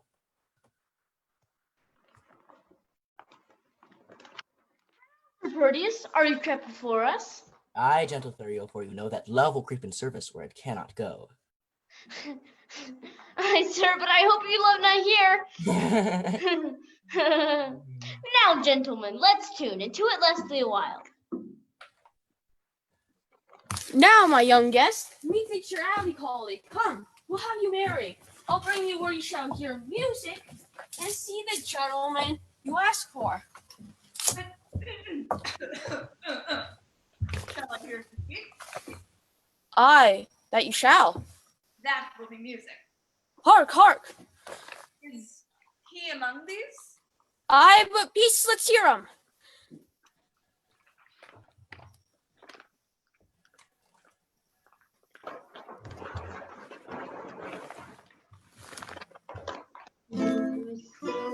Waters, you see that all our swains commend her. Holy, fair, and wise is she that heaven such grace did lend her, that she might admired be. Is she kind as she is fair, for beauty lies in kindness. Love doth through her eyes repair to help him of his blindness. And being helped inhabits there.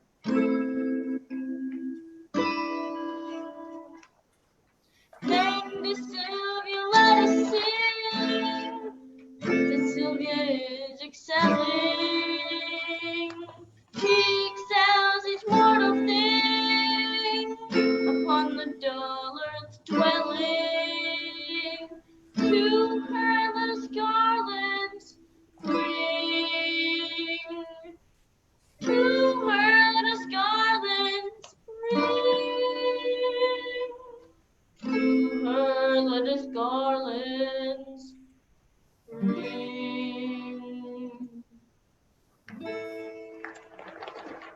How now? Are you sadder than before? How do you, man? The music likes you not. You mistake. The conductor likes me not. Why, my pretty youth? He plays false, father. How? Out of tune on the strings? Not so, but yet so out of tune that it grieves my very heartstrings. You have a quick ear. I would I were deaf. It makes me have a slow heart. I perceive you delight not in music. Not a whit when it jars so. Hark, what fine changes in the music. Aye, that change, sir, is the spite. You would have them always play but one thing? I would always have one play but one thing. But tell me, host, Does this Sir Proteus we talk on often resort unto this gentlewoman?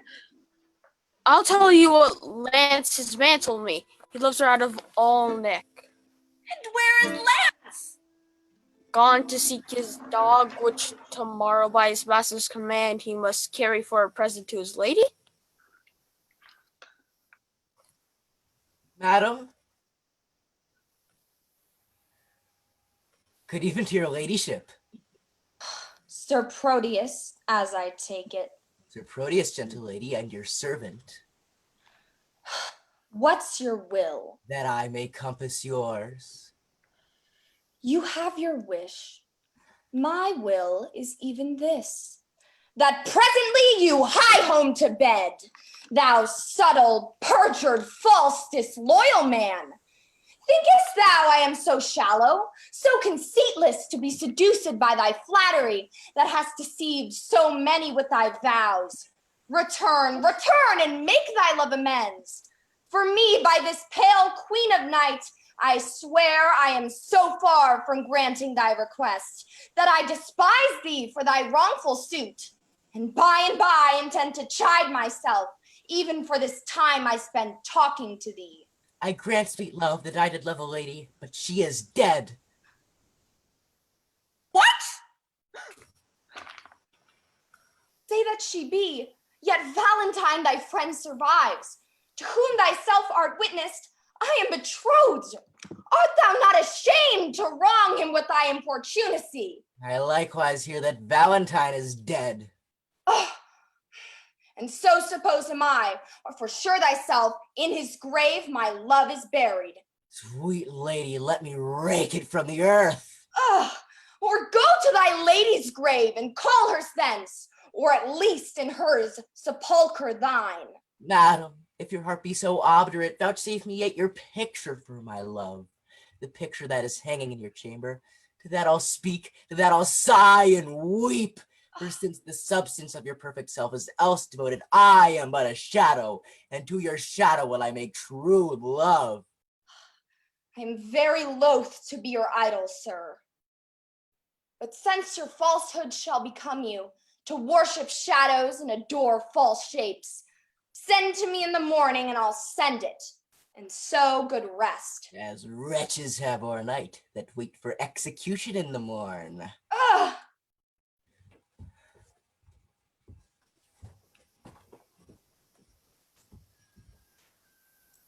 Host, will you go? Oh, by my Haldon, I was fast asleep. Pray you, where lies Sir Proteus? Mary at my house. Trust me, I think 'tis almost day. Not so, but it is the longest night that e'er I watched, and the most heaviest. This is the hour that Madame Sylvia entreated me to call and know her mind.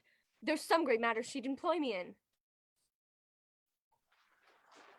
Madam! Sir Eglamour, 1,000 times good morrow. As many, worthy lady, to yourself. According to your ladyship's impose, I am thus early come to know what service it is your pleasure to command me in. Oh, Eglamour, thou art a gentleman. Think not I flatter, for I swear I do not. Valiant, wise, remorseful, well accomplished, thou art not ignorant to what dear good I bear unto the banished Valentine. Nor will my father enforce me marry vain Thurio, whom my very soul abhorred. Thyself hast loved, and I've heard thee say, no grief did ever come so near thy heart as when thy lady and thy true love died, upon whose grave thou vowedest pure chastity. Sir Eglamour, I would to Valentine to Mantua, where I hear he makes abode, and for the ways are dangerous to pass, I do desire thy worthy company, upon whose faith and honor I repose. Urge not my father's anger, Eglamour, but think upon my grief, a lady's grief, and upon the justice of my flying hence to keep me from a most unholy match, which heaven and fortune still rewards with plagues. I do desire thee, even from a heart as full of sorrows as the sea of sands, to bear me company and to go with me. If not, to hide what I have said to thee, that I may venture to depart alone.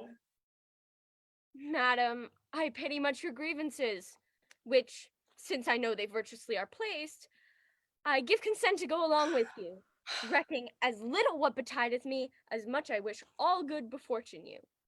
When will you go? This evening coming. Where shall I meet you? At Friar Patrick's cell, where I intend holy confession. I will not fail your ladyship. Good morrow, gentle lady. Good morrow, kind Sir Eglamour.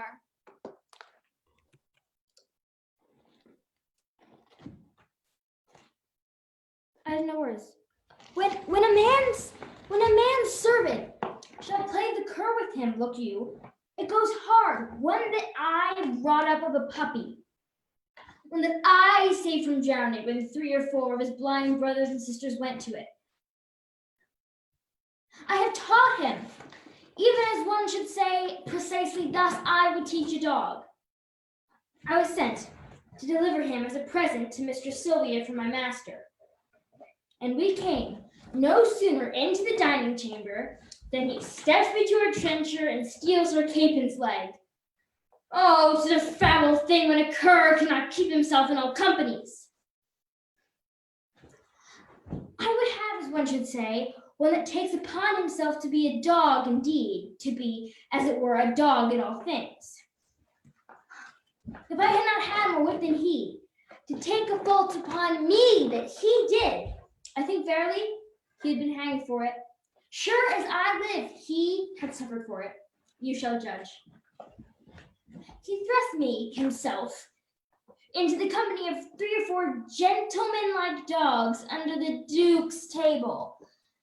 He had not been there, bless the mark. A pissing while, but all the chamber smelt him. Out with the dog, said one. What cur is that? Said another. Whip him out, said the third. Hang him up, said the Duke. I, having been acquainted with the smell before, knew it was crab, and goes me to the fellow that whips the dogs. Friend, quoth I, you mean to whip the dog? I'm married, do I, quoth he.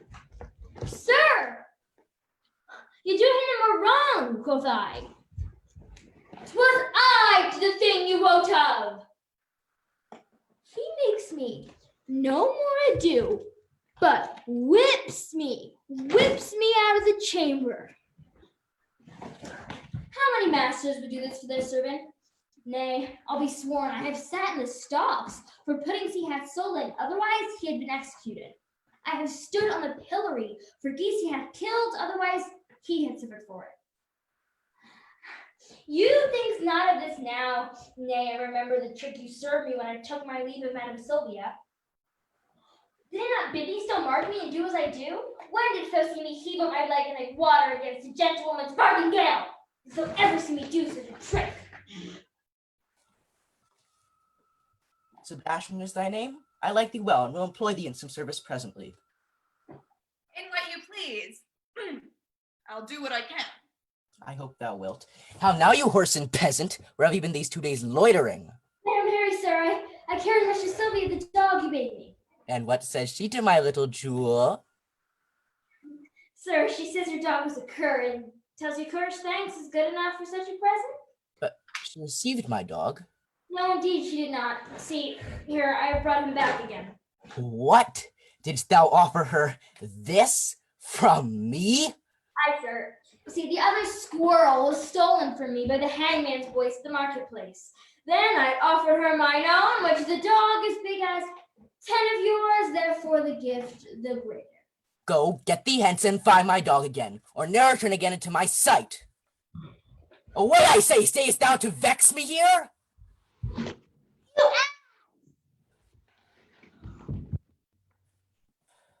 slave that still an end turns me to shame. Sebastian, I have entertained thee, partly that I have need of such a youth that can with some discretion do my business, which is no trusting to yon foolish lout. Go presently and take this ring with thee. Deliver it to Madame Sylvia. She loved me well, delivered it to me. It seems you loved not her to part with her token. She is dead, the like? Not so, I think she lives. Alas! Why dost thou cry alas? I cannot choose but pity her, Or shouldst thou pity her? because, methinks, she loved you as well as you do love your lady Sylvia. She dreams on he that has forgot her love. You dote on she that cares not for your love. 'Tis pity love should be so contrary, and thinking on it makes me cry, alas. Well, give her that ring, and therewithal this letter.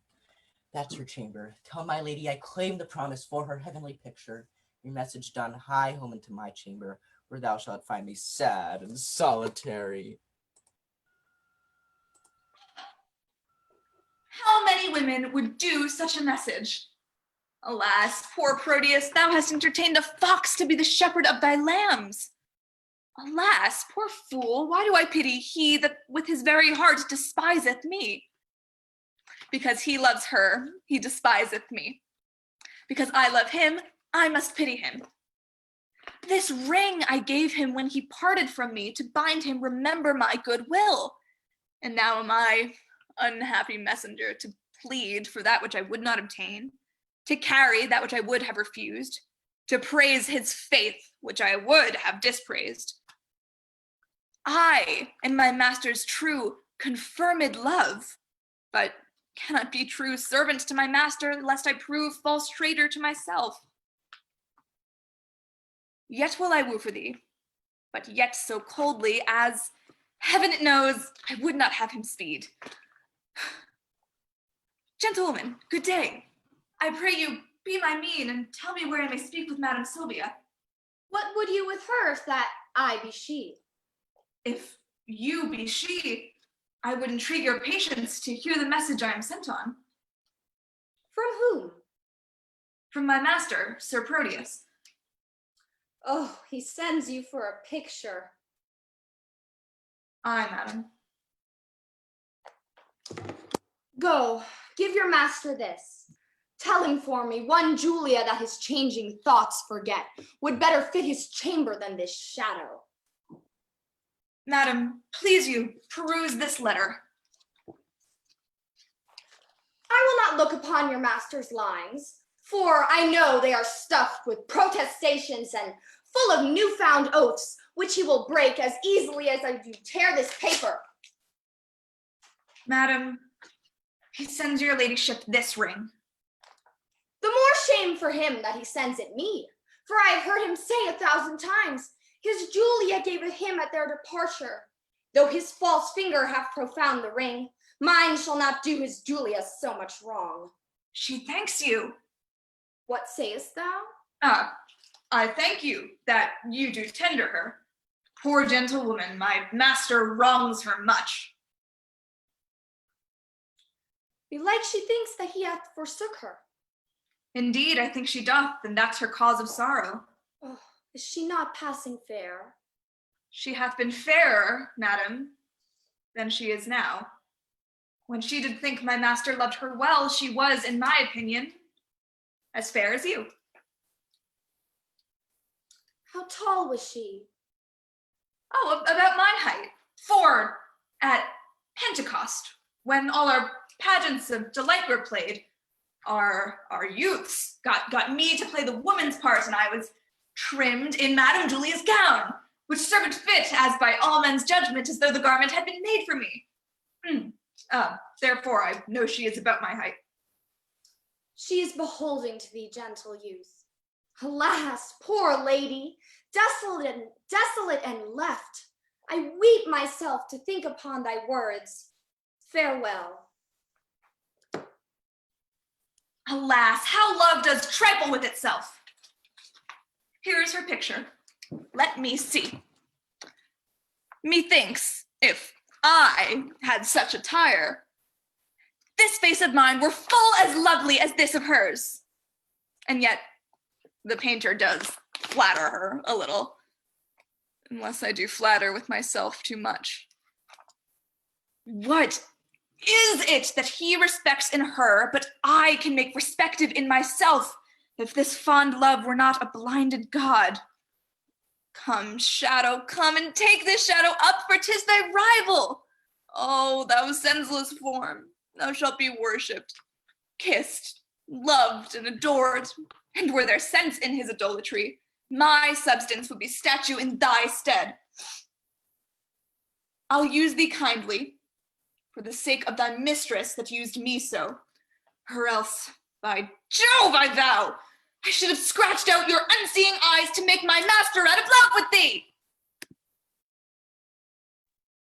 The sun begins to gild the western sky, and now it is about the very hour that Madame Sylvia at Friar Patrick's cell should meet me. She will not fail, for lovers break not hours, unless it be to come before their time, so much they spur their expedition. See where she comes. Lady, a happy evening. Amen, amen. Go on, good Eglamour, out at the postern by the abbey wall. I fear I am attended by some spies. Fear not, the forest is not 3 leagues off. If we recover that, we are sure enough.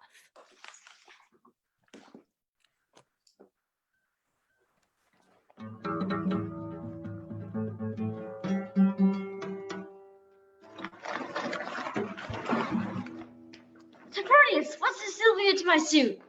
Oh, sir, I find her milder than she was, and yet she takes exceptions at your person. What, is my leg too long? No, that it is too little. I'll wear a boot to make it somewhat rounder.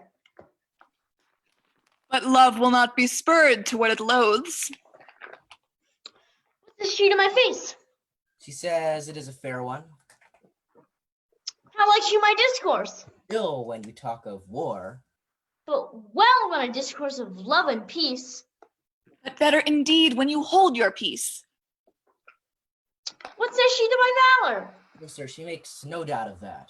Oh, she need not when she knows it cowardice. What says she to my birth? Yeah, you are well derived. Aye, from a gentleman to a fool. Considers she my possessions? Why, and pities them. Wherefore? Such an ass should owe them. They are out by lease. I have more questions. Here comes the Duke. How now, Sir Proteus? How now, Thurio? Which of you saw Eglamour of late? Not I. Nor I. Saw you my daughter? Neither. Why then she's fled unto that peasant Valentine, and Eglamour is in her company. 'Tis true, for Friar Lords met them both as he and Penance wandered through the forest. Him he knew well, and guessed that it was she, but being masked, he was not sure of it. Besides, she did intend confession at Patrick's cell this even, and there she was not. These likelihoods confirm her flight from hence. Therefore, stand not to discourse, but mount you presently and meet with me upon the rising of the mountain foot that leads toward Mantua, whither they are fled. Dispatch, sweet gentlemen, and follow me. This it is to be a peevish girl that flies her fortune when it follows her. All after, more to be revenged on Eglamour than for the love of reckless Sylvia. And I will follow more for Sylvia's love than hate of Eglamour that goes with her. And I will follow, more to cross that love than hate for Sylvia, who's gone for love.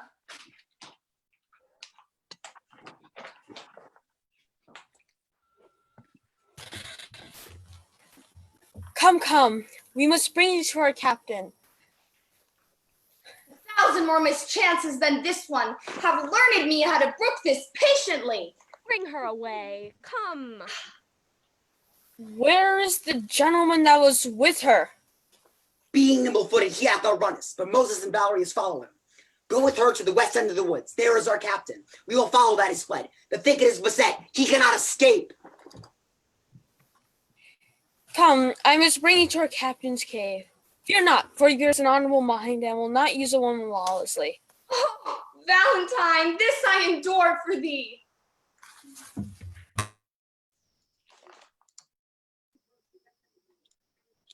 How use doth breed a habit in a man.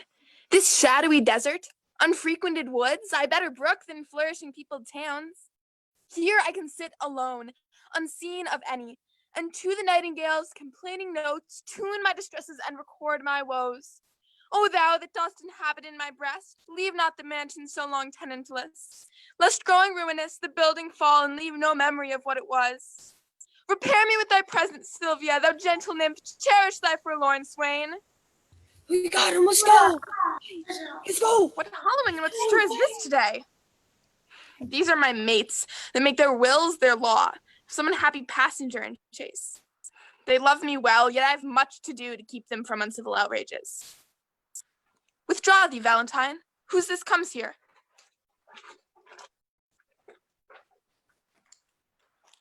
Madam, this service I have done for you, though you respect not aught your servant doth, to hazard life and rescue you from him that would have forced your honor and your love.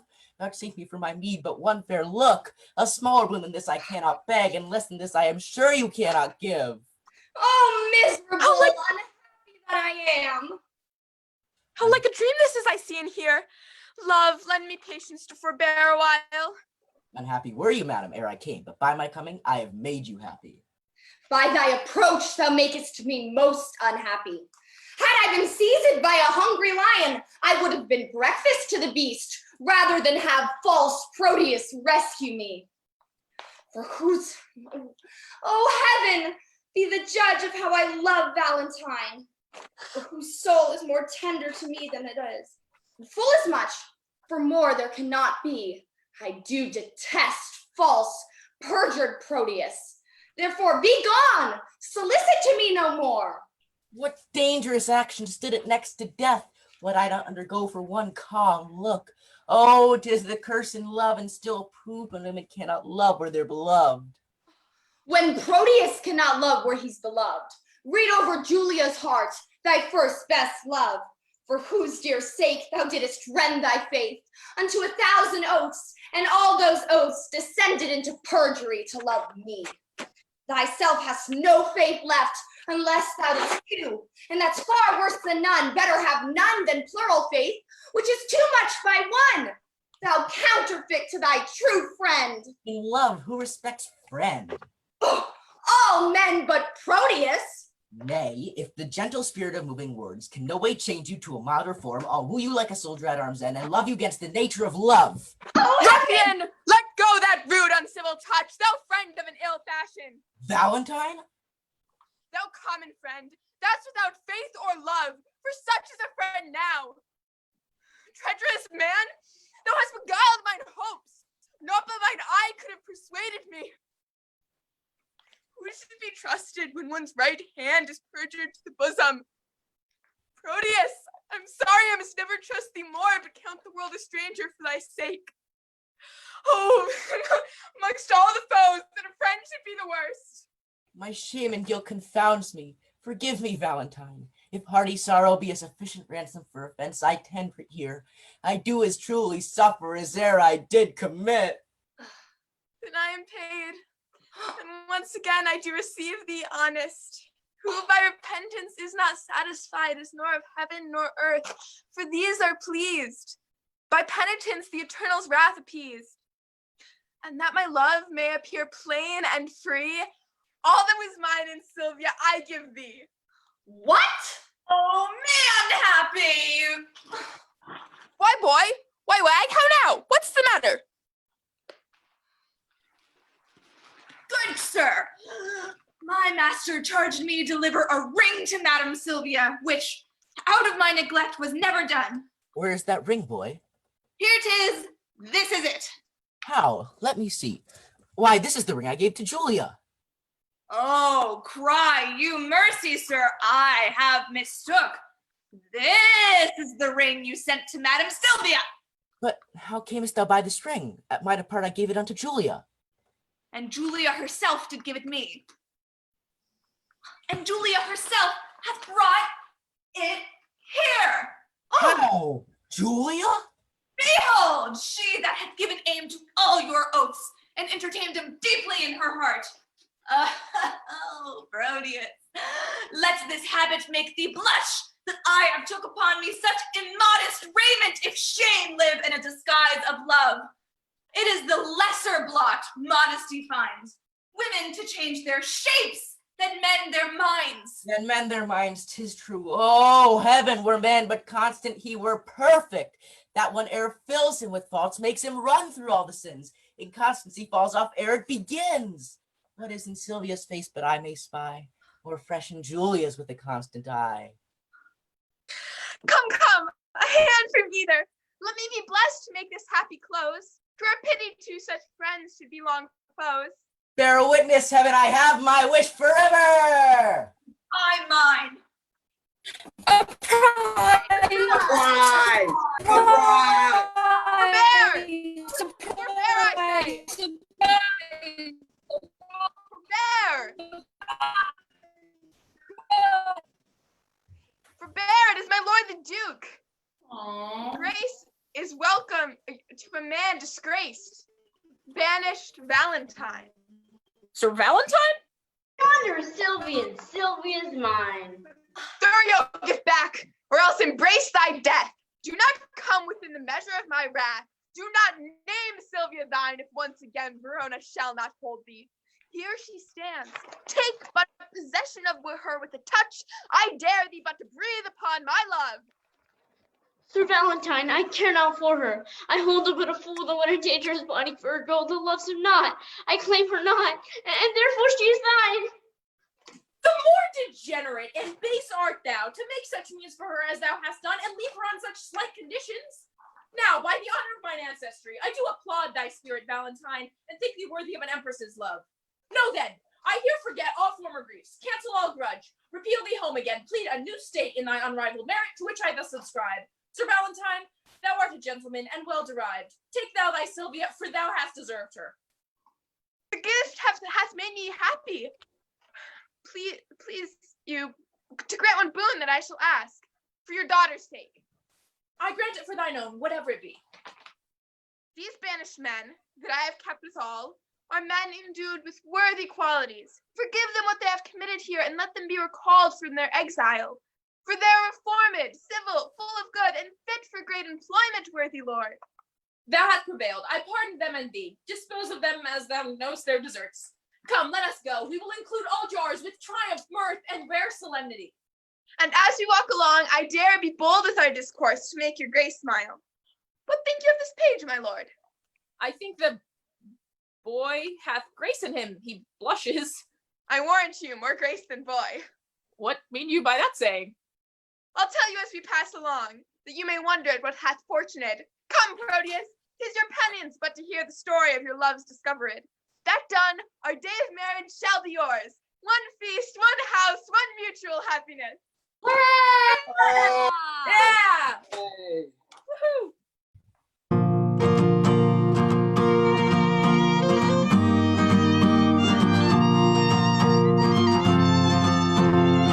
She was a young rascal and she was a great lover, and she had all the romance she could ever desire. She was known to pass from one to another until she met this ass who set her soul on fire. He was right charming and he was right witty, and he dressed like a man down to the soles of his shoes. Still there was a roundel in his eyes and a ditty that danced on his lips when she caught him amused. She said, way, oh, hey, oh, lately you have torn my heart away. Oh, hey, oh, what more can I say? Way, oh, hey, oh, lately you have torn my heart away. Oh, hey, what more can I say? Young love is fickle and young hearts are changing. The course of true loving did never run smooth.